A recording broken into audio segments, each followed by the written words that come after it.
Hello everyone, welcome back. तो कल हमने लॉ ऑफ डिमांड पढ़ा था, राइट। लॉ ऑफ डिमांड में कल हम डिमांड शेड्यूल पढ़ा। उस डिमांड शेड्यूल का हमने ग्राफ देखा, राइट। तो जो डिमांड शेड्यूल को अगर मैं ग्राफ में कन्वर्ट करता हूं तो मैं उसे क्या कहूंगा, मैं उसे डिमांड कर्व कहूंगा, right. So this is my demand curve. Demand curve basically क्या होता है? Demand curve slope downwards from left to right. Why left to right? Because there is a inverse relationship between price and quantity demanded. अगर price बढ़ेगा तो quantity demanded घटेगा, and अगर price घटेगा तो क्वांटिटी डिमांडेड बढ़ेगा। यस और no? तो यही जब हमने कल डिमांड शेड्यूल को ग्राफ में कन्वर्ट किया था तो हमारा demand curve is D D, जो कि डाउनवर्ड स्लोपिंग है लेफ्ट टू राइट। ऐसा क्यों? क्योंकि जब 50 रुपया प्राइस था तो मैं एक क्वांटिटी खरीदता था। जब प्राइस ड्रॉप हुई टू 40 रुपीज तो मैंने दो क्वांटिटी खरीदी। तो quantity demanded increases as the price is reducing. तो जैसे प्राइस कम होते गया quantity demanded on Y axis आगे बढ़ते गया। That's why my demand curve is downward sloping from left to right, right.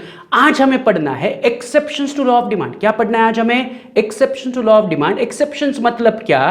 कि जहां पर ये लॉ ऑफ डिमांड काम नहीं करेगा। लॉ ऑफ डिमांड क्या कहता है कि demand curve slopes left to right, there is a inverse relationship between price and quantity demanded. Price बढ़ेगा, क्वांटिटी डिमांडेड घटेगी। एक्सेप्शन मतलब देयर आर सर्टेन थिंग्स जहां पर ये लॉ ऑफ डिमांड काम नहीं करेगा या उल्टा काम करेगा। प्राइस बढ़ेगा तो भी क्वांटिटी बढ़ेगा, प्राइस घटेगा तो भी क्वांटिटी घटेगा। Is it clear what I am saying? तो exception to law of demand का मतलब है देयर विल बी उल्टा, राइट। कि जो मेरा डिमांड कर्व है उल्टा बनेगा, यानी कि exceptions to normal law of demand. Law of demand क्या कहता है? My demand curve has to be left to right downward sloping. Exceptions to demand क्या कहता है कि यहां पर जो आपका लॉ ऑफ डिमांड है वो काम नहीं करेगा एंड उल्टा होगा। मतलब प्राइस बढ़ेगी तो भी डिमांड बढ़ेगा, एंड प्राइस कम होगी स्टिल डिमांड कम होगा। प्राइस कम होने पर डिमांड कम होगा। ऐसे सर्टन एक्सेप्शंस है, तो वही आज हमें पढ़ने हैं, right. So what do you mean by exceptions to law of demand? तो वही वो कह रहे हैं there are certain exceptions to the law of demand.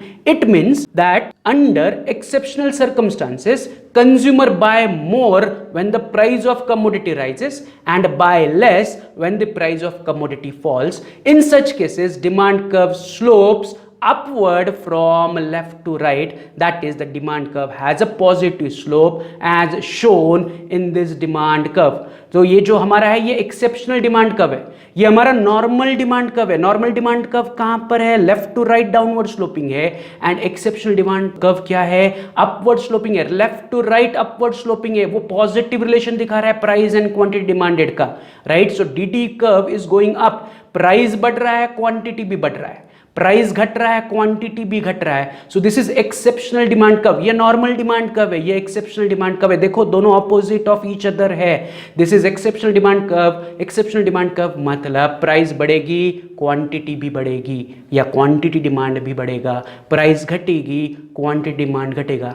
Normal demand curve क्या कहता है? नॉर्मल डिमांड कर्व कहता है प्राइस घटेगी, quantity demand will go up, and price बढ़ने पर quantity demand will go down. Is it clear? तो ये नॉर्मल डिमांड कर्व है, ये एक्सेप्शनल डिमांड कर्व है। नॉर्मल डिमांड कर्व के उल्टा एक्सेप्शनल डिमांड कर्व। एक्सेप्शन है, एक्सेप्शन है मींस ये उल्टा है, ये नॉर्मल है, ये एक्सेप्शन यानी कि उल्टा है। बट ऐसे एक्सेप्शंस कब कब आ सकते हैं, या what are the circumstances under exceptional demand कब बन सकता है, या व्हाट आर दी सर्कमस्टांसेस जहां पर प्राइस बढ़ने पर क्वांटिटी डिमांड बढ़ेगा एंड प्राइस घटने पर क्वांटिटी डिमांड।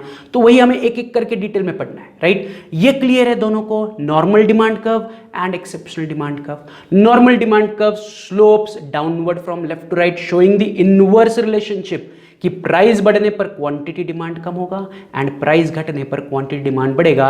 ये हमारा नॉर्मल डिमांड कर्व है। बट व्हेन उसका उल्टा होगा, that is there will be certain exceptions to normal demand curve, उसे हम एक्सेप्शनल डिमांड कर्व कहेंगे। इन एक्सेप्शनल डिमांड कर्व क्या होगा? एक्सेप्शनल डिमांड कर्व में quantity and price will go hand in hand, मतलब प्राइस बढ़ने पर क्वांटिटी भी बढ़ेगा, प्राइस घटने पर क्वांटिटी भी घटेगा। That is exceptions, right. तो एक एक करके इन एक्सेप्शंस को देखते हैं कि कब कब ऐसा एक्सेप्शंस हो सकता है। तो जो पहला एक्सेप्शन हमें पढ़ना है that is very important, which is called as गिवन गुड्स। क्या कहते हैं उसे? गिवन गुड्स। गिवन good is one of the important exceptions of law of demand. ये आपको शॉर्ट नोट्स के लिए भी पूछते हैं कि what do you mean bye given goods, या एक्सप्लेन गिवन गुड्स, या paradox of given goods, right. तो ये आपको एग्जाम में शॉर्ट नोट्स के लिए भी पूछ सकते हैं, गिवन गुड्स, राइट, एक गिवन पैराडॉक्स, राइट। तो व्हाट इज गिफन पैराडॉक्स, उसे समझते हैं। तो Giffen paradox, Giffen is nothing but inferior goods. Inferior यानी कि लो क्वालिटी गुड्स, इंफीरियर यानी कि they are the low quality goods. Like आप अगर बाजार में जाओगे तो देयर आर सर्टेन स्टॉल्स जो लो क्वालिटी गुड्स बेचते हैं। कपड़े की दुकान, बड़ी शोरूम है, बाहर आपको छोटे छोटे क्या बोलेंगे ठेला डाल के बैठे हैं, राइट, वो भी कपड़े बेच रहे, ये भी कपड़े बेच रहे, बट ये सस्ते लो क्वालिटी के कपड़े बेच रहे हैं। वहां पर टी शर्ट 300 रुपए का, 500 रुपए का, यहाँ पर 50-60 रुपए का है। तो they are selling Giffen goods, right. Giffen यानी कि इंफीरियर लो क्वालिटी गुड्स। तो in case of low quality goods, अगर लो क्वालिटी गुड मान लो आपको टी शर्ट 60 रुपए में मिल रहा है, कितने रुपए में मिल रहा है? 60 रुपए में मिल रहा है। अगर 60 रुपए की कीमत 40 रुपए होगी टी शर्ट की, will you buy more? Answer is no. आप क्या करोगे? अगर पहले 2 टी शर्ट खरीदते थे, अभी आप 1 टी शर्ट खरीदोगे एंड जो पैसा बचा है उससे आप क्वालिटी गुड्स खरीदने की कोशिश करोगे। यस और नो? तो व्हाट यू विल डू, आप सस्ते माल अगर और सस्ता हो गया, सस्ता इंफीरियर क्वालिटी गुड्स अगर और सस्ता हो गया तो यू विल नॉट बाय मोर, वो सस्ता हो गया है तो आप क्या करोगे? पहले से कम बाय करोगे और जो सेविंग होगा उस सेविंग से आप क्या करोगे? आप क्वालिटी गुड्स पर खर्च करोगे। तो ये गिफन पैराडॉक्स कहता है। तो उसे हम डिटेल में पढ़ते हैं। What do you mean by Giffen paradox? तो इंफीरियर गुड्स और low quality goods are those goods which demand does not rise even if their price falls. अगर सस्ता माल और सस्ता हो गया तो पहले हम 2 खरीदते थे तो मैं शायद 2 खरीदूंगा या फिर 1 खरीदूंगा। आई विल नॉट बाय तीसरा कि अरे सस्ता और सस्ता हो गया तो 3 खरीदो, नहीं, ऑलरेडी चीप गुड्स है, वो इंफीरियर क्वालिटी गुड्स है, सो विल नॉट बाय मोर दो उनके प्राइसेस कम हो रहे हैं। Is it clear? तो वही वो कह रहे हैं, वो क्या कह रहे हैं कि इंफीरियर गुड्स और low quality goods are those goods whose demand does not rise even the price falls. At times demand decreases when the price of such commodity falls. तो सस्ता सामान और सस्ता हो गया, उनका डिमांड बढ़ता नहीं है, उनका डिमांड आइदर उतना ही रहता है या मैक्सिमम टाइम उनका डिमांड घटता है, right. Sir Robert Giffen, right, sir Robert Giffen was an economist, observed this behavior in England in related to bread. He noted that when the price of bread declined, people did not buy more because of an increase in their real income or purchasing power. They preferred to buy superior goods like meat. This is known as Giffen paradox. तो sir Robert Giffen ने ये जो Giffen goods का paradox है ये उन्होंने England में देखा था। उन्होंने नोटिस किया कि जब ब्रेड की प्राइसेस कम हो रही है तो लोग ब्रेड ज्यादा नहीं खरीद रहे, उल्टा जो पैसे बचे उससे वो मीट यानी कि प्रीमियम प्रोडक्ट खरीद रहे हैं। लाइक फॉर एग्जांपल मुझे 100 रुपए में ब्रेड मिल रहा है, अब ब्रेड की प्राइस होगी 60 रुपए, राइट। पहले मैं 100 रुपए खर्च करता था, अब मैं 60 रुपए में ब्रेड मिल रहा है, तो I will not buy 2 breads, I will not buy 2 breads, मैं एक ही ब्रेड खरीदूंगा 60 रुपए में। उल्टा जो 40 रुपए बचा उस 40 रुपए से मैं पहले अगर 1 किलो मीट खरीदता था अब 1.5 किलो या उससे थोड़ा सा ज्यादा मीट खरीदूंगा। Is it clear? So what they are saying कि when a cheap goods became cheaper you will not buy more, right. आप उतना ही खरीदोगे या पहले से कम खरीदोगे एंड जो एक्स्ट्रा पैसे बचे उससे आप प्रीमियम प्रोडक्ट या सुपीरियर क्वालिटी प्रोडक्ट को खरीदोगे। Is it clear what I am saying? तो ये ऐसा मैं नहीं कह रहा हूं, ऐसा गिफन पैराडॉक्स है। गिफन पैराडॉक्स क्या कहता है? When a cheaper product, when inferior product get cheaper और सस्ता होता है तो लोगों का टेंडेंसी क्या है कि उसे वो जितना रिक्वायरमेंट है उतना ही खरीदेंगे या पहले से कम खरीदेंगे एंड जो पैसा उनका सेव होगा, उनकी परचेसिंग पावर बढ़ेगी ना। पहले ब्रेड 100 रुपए में मिलता था, अब 60 रुपए में मिल रहा है तो 40 रुपए मेरे सेव हो रहे हैं। ये और नो, मेरे जेब में मान लो 200 रुपए, राइट। 100 रुपए की मैं ब्रेड खरीदता था, 100 रुपए का मैं मान लो सब्जी खरीदता था या मीट खरीदता था, राइट। अब 100 रुपए का ब्रेड 60 रुपए में मिल रहा है तो मैं 60 रुपए का ब्रेड खरीदूंगा एंड अब मेरे पास बचे कितने? 140 रुपए बचे। तो जो एक्स्ट्रा 40 रुपए मेरी बाइंग पावर बढ़ गई, 40 रुपए से बाइंग पावर बढ़ गई तो उस 40 रुपए से मैं और ब्रेड नहीं खरीदूंगा, उस 40 रुपए से मैं सुपीरियर क्वालिटी गुड्स यानी कि मीट या फिर सब्जियां या जो प्रीमियम प्रोडक्ट है उन पर खर्च करूंगा। Is it clear? तो ये गिफन पैराडॉक्स है, ये आपके एग्जाम के पॉइंट ऑफ व्यू से वेरी इंपॉर्टेंट है, तो इसे फिर से रिवाइज करो। गिफन पैराडॉक्स फिर से मैं एक बार पढ़ रहा हूं, ध्यान से सुनो। क्या कह रहे हैं? इंफीरियर गुड्स, इंफीरियर यानी कि low quality goods, inferior goods और low quality goods are those goods whose demand does not rise, जिसका डिमांड नहीं बढ़ता है। अगर प्राइस भी गिरता है तो उसका डिमांड नहीं बढ़ता है, even if their price falls. At times demand decreases, सस्ते होने पर उल्टा उनका डिमांड और कम हो जाता है। At times demand decreases when the price of such commodity falls. Is it clear? ये गिफन पैराडॉक्स किसने रखा था? तो ये गिफन पैराडॉक्स रखा था सामने sir Robert Giffen observed this behavior in England in related to bread. He noted that when the price of bread decline, people do not buy more bread.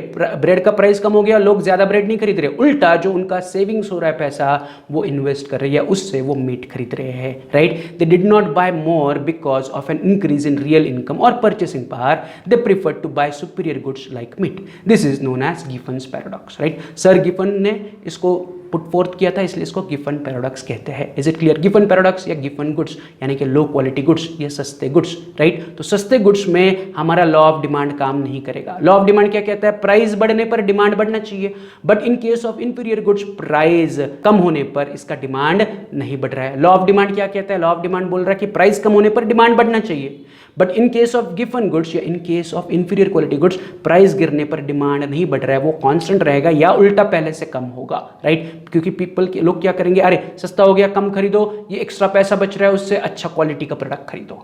Is it clear? तो ये है Giffen paradox of goods या Giffen paradox is nothing but an exception to our normal law of demand. Law of demand कहता है price बढ़ी demand कम होगा या price घटी डिमांड बढ़ेगा, but in case of inferior goods price कम होने पर डिमांड बढ़ता है. Answer is no. प्राइस कम होने पर डिमांड उतने रहता है या उल्टा वो गिरता है, तो it is exception to law of demand. Is it clear? तो ये हमारा पहला एक्सेप्शन हुआ लॉ ऑफ डिमांड का.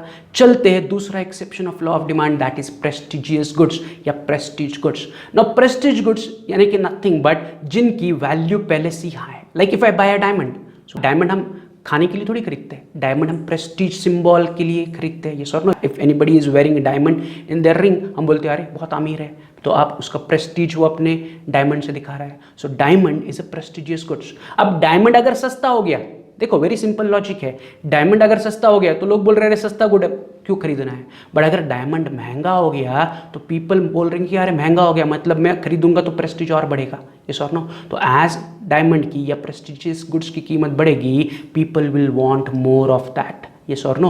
तो यहां पर उल्टा हो रहा है फिर से लॉ ऑफ डिमांड के. लॉ ऑफ डिमांड क्या कहते हैं? अगर प्राइस बढ़ेगी लोग कम खरीदेंगे, but in case of prestigious goods अगर प्राइस बढ़ रही है तो लोग एज अ प्रेस्टीज सिंबल उसे ज्यादा खरीदेंगे to show off their prestige. तो दैट्स व्हाई प्रेस्टिजियस गुड्स में भी लॉ ऑफ डिमांड काम नहीं करेगा. तो prestigious goods has an exception to law of demand.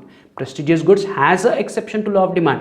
Law of demand के हिसाब से प्राइस बढ़ने पर डिमांड कम होना चाहिए, बट प्रेस्टिजियस गुड्स के साथ उल्टा होता है, प्राइस बढ़ने पर डिमांड बढ़ता है. So that's why it is called as exception to law of demand. तो प्रेस्टिजियस गुड्स क्या कह रहे हैं? Expensive goods like diamond, gold या एक्सपेंसिव कार रॉल्स रॉयस जैसी, यस और नो, are status symbol.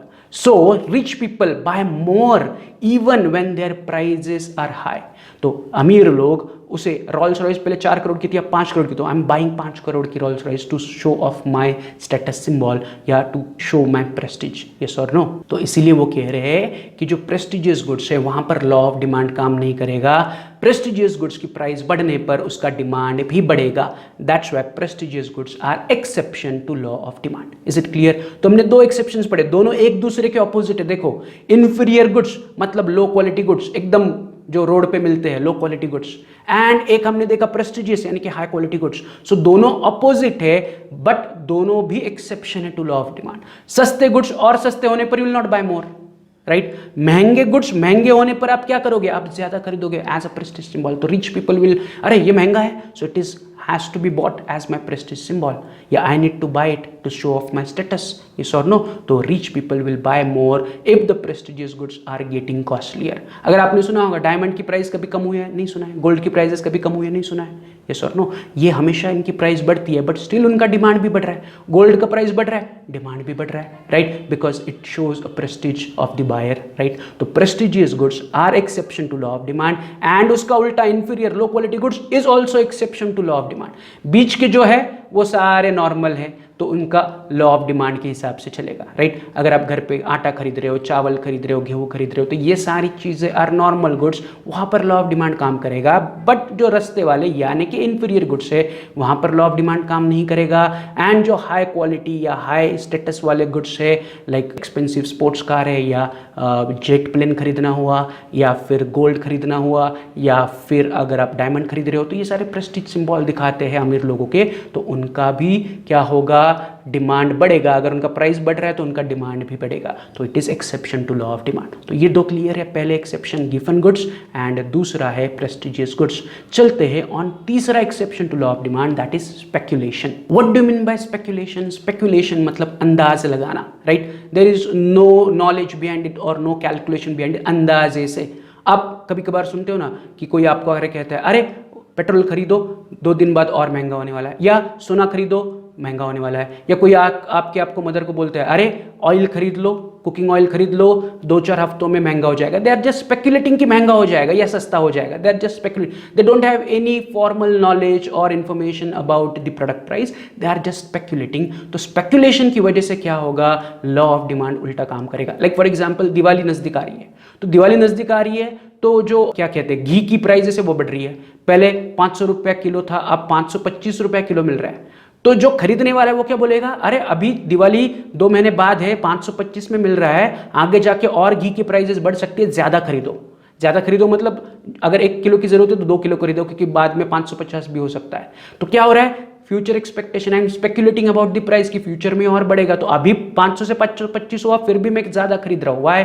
Because I am speculating about future price. Is it clear? तो स्पेक्यूलेशन मीन्स व्हाट, कि I have some pre determinant price for the future. मैं future को predict कर रहा हूं मतलब अंदाज लगा रहा हूं कि फ्यूचर में इसकी प्राइसेस और बढ़ सकती है, तो अभी अगर प्राइसेस बढ़ रही है ज्यादा खरीदो, फ्यूचर में और महंगा मिलेगा। या उल्टा है, लाइक दिवाली हो गई, राइट? पहले घी की प्राइस 525 रुपया थी, अब वो आगे 510 रुपए पे, राइट? तो अब गए बाजार में, यार पहले 525 था, 510 है, अभी हाँ अभी कोई फेस्टिवल नहीं है तो घी की प्राइसेस कम होगी। ऐसा आप स्पेकुलेट कर रहे हो, होगा नॉट होगा आपको नहीं पता। तो अगर प्राइसेस भी कम हो रही है तो आप बोलोगे कि अरे 510 से रुकते हैं और थोड़ा सस्ता होने पर ज्यादा खरीदते हैं।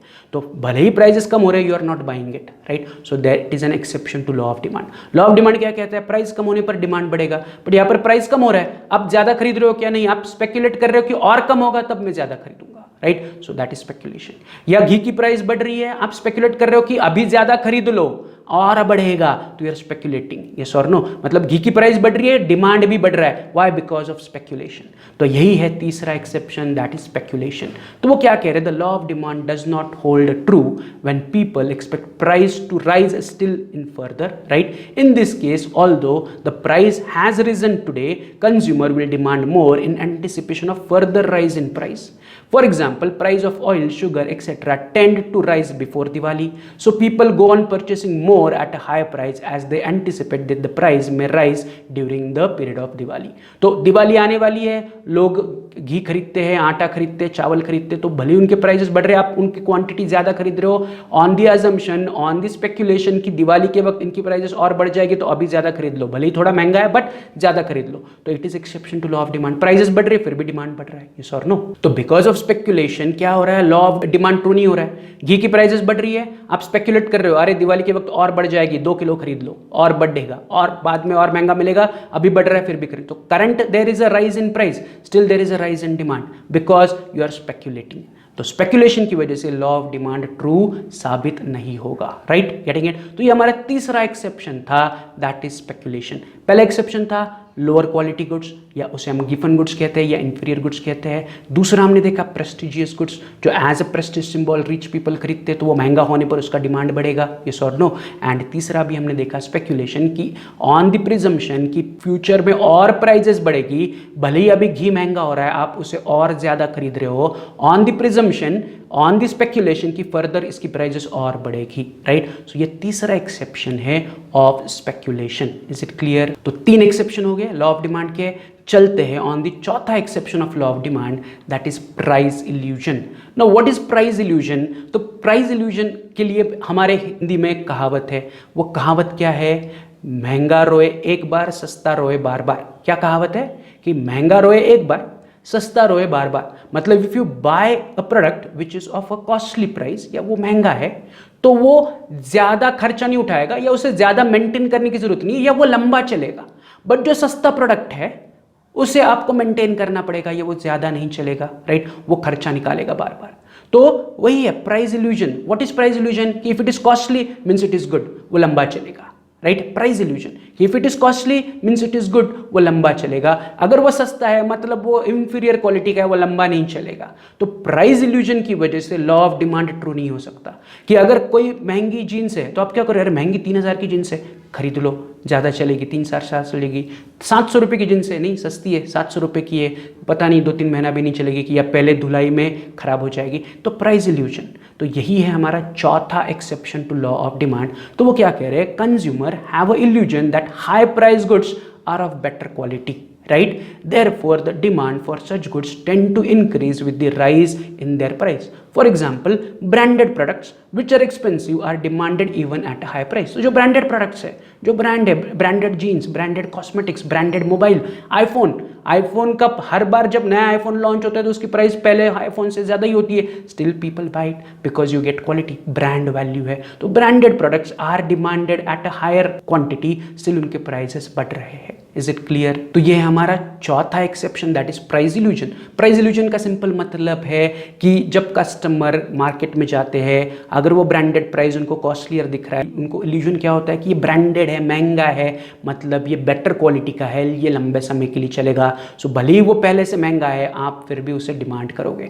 That is it is exception to the demand या law of demand. Law of demand के हिसाब से अगर प्राइजेस बढ़ रहे तो डिमांड कम होना चाहिए, बट ब्रांडेड प्रोडक्ट जो पहले से ही महंगे वो और महंगे हो गए, आप स्टिल उसे खरीदोगे ऑन द प्रिजम्पशन दैट कि ये महंगा है, मतलब इसकी क्वालिटी अच्छी है, ये लंबे समय तक टिकेगा, राइट? तो वो मेरी कहावत याद रखो कि महंगा रोए एक बार, सस्ता रोए बार बार। ये है प्राइस इल्यूजन का एग्जांपल। Is it clear? तो प्राइस इल्यूजन के अंदर you will buy more, still the product की प्राइसेस बढ़ रही है ऑन द अजम्पशन कि ये महंगा है, मतलब ये लंबे समय के लिए चलेगा। This is fourth exception to law of demand. चलते हैं पांचवें exception of law of demand पर, राइट? पांचवा एक्सेप्शन क्या है? इग्नोरेंस। इग्नोरेंस का सिंपल मतलब है लैक ऑफ नॉलेज। आप जो प्रोडक्ट खरीद रहे हो उसके बारे में आपको ज्यादा नॉलेज नहीं है, एंड सिर्फ प्राइजेस को देख के या उसकी आपको पहले की प्राइस नहीं पता या उसकी हिस्ट्री नहीं पता, आप उसे खरीद रहे हो। तो under ignorance you are buying it, या under somebody's influence you are buying it, right? दूसरा कह रहा है अच्छा है इसलिए आपने खरीद लिया, महंगा है फिर भी आपने खरीद लिया, राइट? क्यों? क्योंकि दूसरा कह रहा है। तो there is a ignorance. So what are they saying about ignorance? Sometime due to ignorance people buy more of a commodity at a high price. This may happen when a consumer is ignorant about the price of that commodity at other places या other time, right? Ignorance है, उनको उसके बारे में कुछ information नहीं, वो इस दुकान में देख रहे हैं, अरे अच्छा दिख रहा है, बट उन्हें पता नहीं कि दूसरे जगह पर क्या प्राइजेस है या इसकी पहले की क्या प्राइजेस है। They have lack of knowledge about the product, so under ignorance they are buying more, still the price has risen, right? उनको उस प्रोडक्ट के प्राइजेस के बारे में नॉलेज नहीं है। कभी कभार ऐसा होता है ना, टीवी पे जो कमर्शियल आता है, कमर्शियल देख के हम क्या करते हैं, मार्केट में जाते हैं और वो प्रोडक्ट डिमांड करते हैं, राइट? इग्नोरेंस मतलब हमें उस प्रोडक्ट के पहले पता ही नहीं था, एडवर्टाइजमेंट देख के मैंने जस्ट उसे बाय कर लिया, यस और no? So I am just buying it out of the curiosity, या मुझे उसका नॉलेज नहीं तो समझने के लिए मैं उसे बाय कर रहा हूँ, या वो मुझे दिखा अच्छा लगा मैंने खरीद लिया, इग्नोरेंस। तो I don't have any pre determinant assumption about that product in my mind, उसके बारे में मुझे कोई पता नहीं है, मेरे पास नॉलेज ही नहीं उसका, जस्ट दिखा मैंने खरीद लिया। So under ignorance I am buying it, so ignorance is exception to law of demand. Is it clear? तो हमारे कितने एक्सेप्शन हुए अभी तक? 5 एक्सेप्शन हुए। पहला गिवन पैराडॉक्स, दूसरा प्रेस्टिजियस गुड्स, तीसरा क्या था? तीसरा था स्पेक्यूलेशन अबाउट प्राइस, चौथा क्या था अभी जो हमने लेटेस्ट पढ़ा? प्राइस इल्यूजन, एंड पांचवा जो अभी हमने पढ़ा दैट इज इग्नोरेंस। अब हम चलते हैं on the 6th exemption to law of demand, that is habitual goods. This is the last exception to the law of demand. Habitual goods, yeah, nothing but those goods we consume out of habit, right? वो अच्छी है या बुरी है उसमें मैं नहीं जा रहा हूँ। तो habitual goods का डिमांड प्राइस बढ़ने पर भी बढ़ता है, because you consume it out of your habit, right? तो वो क्या कह रहे हैं? वो कह रहे हैं due to habit of consumption certain goods like tea, coffee are purchased in required quantities even at a higher price, right? ना बहुत सारे लोगों को दोपहर में सुबह कॉफी या चाय पीने की आदत होती है, हैबिट है, राइट? चाय पत्ती की प्राइस बढ़ रही है, कॉफी की प्राइस बढ़ रही है, but I am habited to drinking tea और कॉफी, राइट? तो मैं क्या करूंगा, अरे टी महंगा हो रहा है, लाइक मुझे चाहिए शाम को, I need to drink tea, या मॉर्निंग को I need to drink coffee. तो कॉफी के प्राइसेस बढ़ रहे हैं, टी के प्राइसेस बढ़ रहे हैं, still I am buying it at a regular quantity, yes और no? Why? Because they are habited goods. या लाइक फॉर एग्जांपल जो स्मोक करते हैं, right, it is not goods, it is not a good habit to smoke, smoke is not good at all, right, but still they buy it, उनका prices बढ़ रहा है, still they buy it, yes और no. So habitual goods का demand price बढ़ने पर भी बढ़ता ही है, वो कम नहीं होता है, तो it is exception to law of demand. Law of demand के हिसाब से अगर हैबिचुअल गुड्स है आपकी, अगर मुझे टी पीने की या कॉफ़ी पीने की या चाय पीने की आदत है, तो अगर चाय पत्ती की प्राइस या कॉफ़ी की प्राइस बढ़ रही है, still I will buy it more और द रेगुलर क्वांटिटीज, प्राइस बढ़ने पर भी मैं उतना ही कंज्यूम कर रहा हूँ, तो लॉ ऑफ डिमांड का एक्सेप्शन हुआ कि नहीं हुआ। लॉ ऑफ डिमांड क्या कहता है, अगर टी की प्राइस बढ़ी तो टी का डिमांड कम होना चाहिए, but T is my habitual goods, T की प्राइस बढ़ रही है, स्टिल मैं टी को खरीद रहा हूँ, why, because it is my habitual goods, तो यहाँ पर it became exception to law of demand, yes और नो। तो कितने एक्सेप्शंस अभी तक हुए हमारे, टोटल 6 एक्सेप्शन हुए, Giffen paradox, prestigious goods, speculation, price illusion, ignorance, and अभी जो हमने लेटेस्ट पढ़ा that is habitual goods. Habitual goods की आदत पड़ी है आपको उस गुड्स को कंज्यूम करने की, उसकी प्राइस महंगी हो रही है, फिर भी आप उसे रेगुलर बेसिस पे खरीदोगे, सो यहाँ पर law of demand true possible नहीं है। लॉ ऑफ डिमांड के हिसाब से अगर प्राइस बढ़ रही है तो इसका डिमांड कम होना चाहिए, बट उल्टा क्या होगा, प्राइस बढ़ रही है, आप स्टिल पहले जितना ही क्वांटिटी खरीदोगे because you are habited to that goods, so यहाँ पर लॉ ऑफ डिमांड ट्रू नहीं होगा। Is it clear. तो कितने एक्सेप्शंस देखे हमने लॉ ऑफ डिमांड के, 6, राइट। तो यहां पर हमारा लॉ ऑफ डिमांड कंप्लीट हुआ। कल और आज का लेक्चर मिला के हमने लॉ ऑफ डिमांड को कंप्लीट किया। कल हमने लॉ ऑफ डिमांड का स्टेटमेंट देखा, स्टेटमेंट ऑफ लॉ क्या कहता है, यस और नो। फिर हमने डिमांड शेड्यूल देखा, फिर हमने डिमांड कर्व देखा, फिर डिमांड कर्व का हमने एक्सप्लेनेशन देखा, प्लस हमने कल assumptions of law of demand देखे, एंड आज हमने exception of law of demand देखे। तो यहां पर हमारा लॉ ऑफ डिमांड कंप्लीट हुआ। कल के लेक्चर में या अगले लेक्चर में हम चेंज इन डिमांड को स्टडी करेंगे कि डिमांड में चेंज, दैट इज उतार चढ़ाव होता है, तो देयर आर अलग अलग रीजन, तो किस रीजन की वजह से डिमांड में चेंज हो रहा है उसकी हिसाब से उसे एक्सपांशन या कॉन्ट्रैक्शन ऑफ डिमांड कहते हैं या increase and decrease of demand कहते हैं। तो कल के लेक्चर में हम increase decrease, expansion and contraction को पढ़ेंगे। Is it clear. चलो, तो आज के लेक्चर में हम यही रुकते हैं, मिलते हैं कल। Have a good day, bye.